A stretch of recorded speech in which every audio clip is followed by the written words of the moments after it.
Yon, what's up guys? Welcome to my vlog.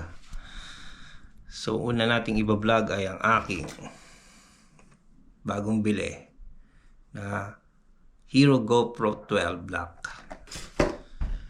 So tingin ako sa YouTube. Okay naman yung action camera, yung 360, pero parang mas gusto ko tong GoPro na to. Dapat yung 11 yung bibilin ko. Sabi sa akin, kung konti lang naman ang diferensya, di doon ka na sa 12. So, binili ko tong 12. Actually, ano pa to last week ko pa binili. Binili ko ng cash. Kasi sira yung ATM ko dito sa Korea. Di ako makapag-transfer. Di ko din magamit sa mga SM.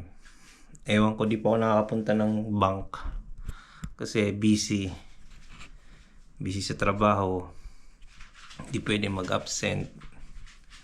Tapos yun, di bumili na ako ng linggo. So binili ko na lang siya ng cash. Nasa 600,000 Korean won. Kung convert natin sa peso, nasa 22. So chine-check ko tong quality ng camera. So bago pala yon, so last week ko pa binili yung camera. Ito kakadating lang nung memory card niya na 512 Lexar.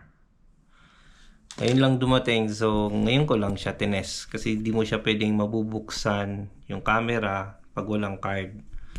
Kasi i-connect mo agad siya sa Quick App dito sa iPhone ko. So yan, naka-record siya. Pwede siya dyan pumindot. Pwede naman hindi. Pwede naman dito sa camera na.